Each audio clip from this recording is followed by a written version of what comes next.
మోకాలు నొప్పికి కేవలం మోకాలు మార్పిడి చికిత్సనే అందుబాటులో ఉందని చాలా అపోహ ఉంది. అది నిజం గాదు.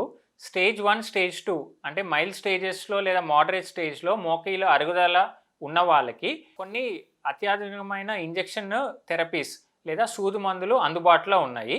అవి 5 రకాలు. సో, మొట్టమొదటిది వచ్చేసి స్టెరాయిడ్ ఇంజెక్షన్. సో, మోకాలు నొప్పి ఉన్న వాళ్ళకి, వాపు ఉన్న వాళ్ళకి, కాస్త దూరం గూడా ఎక్కువసేపు నడవలేకపోయిన వాళ్ళకి ఈ స్టెరాయిడ్ ఇంజెక్షన్ అనేది చాలా బ్రహ్మాండంగా పనిచేస్తుంది. ఈ ఇంజెక్షన్ ఇచ్చిన 1, 2 రోజుల్లోనే వాళ్ళకి మోకాలు నొప్పి అనేది తగ్గిపోతూ ఉంటుంది.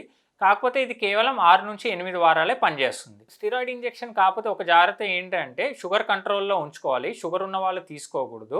ఈ ఇంజెక్షన్స్ లైఫ్ లాంగ్ మోతాదుకు మించి ఎక్కువగా తీసుకోకూడదు. అంటే కేవలం 2 లేదా మాక్సిమం 3 ఇంజెక్షన్స్ కంటే ఒక మోకాల్లో తీసుకోకపోవడం మంచిది. ఒకవేళ ఎక్కువ తీసుకుంటే సైడ్ ఎఫెక్ట్స్ ఏంటంటే అక్కడ లోకల్‌గా ఎముకలు పలచబడే అవకాశం ఉంది. దాంతోపాటు మోకాల్లో చీమొచ్చే అవకాశం ఉంది. సో, 3 వరకు కంఫర్టబుల్‌గా తీసుకోవచ్చు. ఎక్కువగా ఈ స్టెరాయిడ్ ఇంజెక్షన్స్ తీసుకోకపోవడం మంచిది. రెండో రకం వచ్చేసి మోకాళ్ళలో గుజ్జు ఇంజెక్షన్స్. అవి 2 రకాల్లో అందుబాటులో ఉన్నవి. సో, ఒకటి low molecular weight hyaluronic acid injection. దాంతోపాటు రెండో రకం high molecular weight hyaluronic acid injection. So, ఈ హైయాలురోనిక్ యాసిడ్ అనే పదార్థము మనకి మోకాల్లో ఉన్న జిగురు ఏదైతే సైనోవియల్ ఫ్లూయిడ్ అనేది ఏదైతే ఉంటుందో దాంట్లో పదార్థమే ఈ హైయాలురోనిక్ యాసిడ్ ఇంజెక్షన్. సో, ఈ హైయాలురోనిక్ యాసిడ్ అనేది మనకి వేరియస్ ప్రిపరేషన్స్ ఉన్నాయి. బ్యాక్టీరియా నుంచి ప్రిపరేషన్స్ కానివ్వండి, లేదా జంతువుల నుంచి ప్రిపేర్ చేసిన ఇంజెక్షన్స్ కానివ్వండి, మనకి అందుబాటులో ఉన్నవి. అదే లో మాలిక్యులర్ వెయిట్ అయితే కనుక మాత్రం మనం వారానికి ఒకటి చొప్పున 4-6 వారాలు మనం మోకాళ్ళలోకి ఎక్కించాల్సి ఉంటుంది. అదే హై మాలిక్యులర్ వెయిట్ ఇంజెక్షన్స్ అయితే మాత్రం సంవత్సరానికి లేదా 8 నెలల నుంచి సంవత్సరం పనిచేసే ఒక ఇంజెక్షన్ ఒకేసారి ఎక్కిస్తే కనుక మాత్రం సరిపోతుంది. సో, ఈ ఇంజెక్షన్స్ పనిచేయడానికి ఒక 6 వారాల టైం తీసుకుంటుంది. ఒక 10-15% మందికి పెద్దగా ఇచ్చినా ఉపయోగం ఉండదు. పూర్తిగా అరిగిపోయిన వాళ్ళకి మాత్రం ఈ ఇంజెక్షన్స్ పెద్దగా పనిచేయవు. స్టేజ్ 1, స్టేజ్ 2 వాళ్ళకి ఇస్తే మాత్రం ఈ గుజ్జు ఇంజెక్షన్స్ అనేది లూబ్రికేషన్‌కి మోకాళ్ళలో బాగా పనిచేస్తాయి. అదే ఇప్పుడు కొత్తగా మనం పరిశోధకులు కనిపెట్టింది ఏంటంటే ఈ గుజ్జు ఇంజెక్షన్స్ ఇస్తే కనుక మాత్రం మనకి మోకాళ్ళలో సైనోవియల్ మెంబ్రేన్ అనే పొర ఉంటుంది. ఆ పొర నుంచి కొత్త జిగురు కూడా ఇది స్పందించి కొత్త జిగురు కూడా ఫామ్ అయ్యేదానికి తోడ్పడుతుంది అనేది పరిశోధకులు తేల్చారు. మూడో రకం ఇంజెక్షన్ వచ్చేసి పీఆర్పీ ఇంజెక్షన్. సో, ఈ ప్లేట్లెట్ రిచ్ ప్లాస్మా ఇంజెక్షన్ అనేది మనం ఏదైతే బ్లడ్ నుంచి ప్లేట్లెట్లు అనే కణాలు తీసుకొని సెంట్రిఫ్యూజ్ అనే మెషిన్ ద్వారా ఈ కణాలను ఐసోలేట్ చేసి మోకాళ్ళలోకి ఎక్కించడం జరుగుతుంది. సో, ఈ పీఆర్పీ థెరపీ అనేది మనం 3 సెషన్స్‌లో ఇవ్వడం జరుగుతుంది.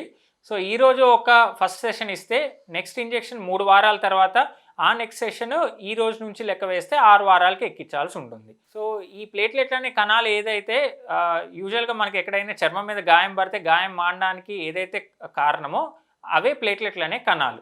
సో, అలాంటిదే మనం బ్లడ్‌లోంచి కణాలు ఇవి ప్లేట్లెట్లు తీసుకొని మోకాళ్ళలోకి ఎక్కించడం ద్వారా ఎక్కడైతే మనకి డ్యామేజ్ ఉందో మోకాల్లో ఈ ప్లేట్లెట్ అనే కణాలు ఆ స్థానానికి చేరి ఈ డ్యామేజ్ని రిపేర్ చేయడానికి తోడ్పడతాయి.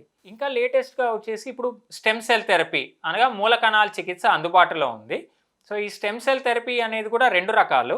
ఒకటి మనకి తుంటి పై భాగాన ఇలియాక్ క్రస్ట్ అనే బోన్ ఉంటుంది.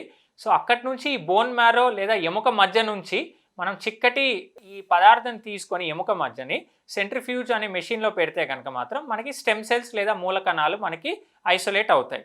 సో, ఈ మూల కణాలు అనేది కూడా మనం మోకాళ్ళలోకి ఎక్కించడం జరుగుతుంది.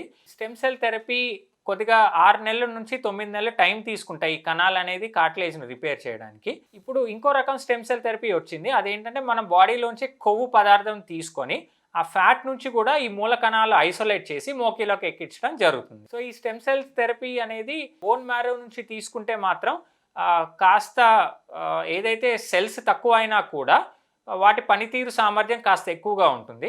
అదే ఫ్యాట్లో అయితే కనుక మాత్రం వాటి కణాలు సంఖ్య అనేది ఎక్కువ ఉన్నా వాటి సామర్థ్యం కాస్త తక్కువగా ఉంటుంది. ఇంకా లేటెస్ట్గా వచ్చేసి గ్రోత్ ఫ్యాక్టర్స్ అనేది అందుబాటులో ఉన్నాయి.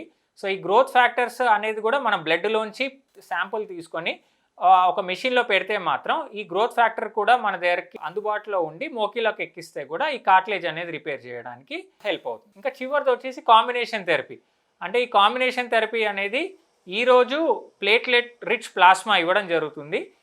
వచ్చే రోజు మూల కణాల చికిత్స, దాని తర్వాత 4 వారాల తర్వాత ఈ ప్లేట్లెట్ రిచ్ ప్లాస్మా థెరపీ అనేది ఇవ్వడం జరుగుతుంది. సో కాంబినేషన్ థెరపీ ఇస్తే గనక మాత్రం ఇంకా రిజల్ట్స్ అనేది కాస్త ఇంకా బెటర్‌గా ఉంటాయి.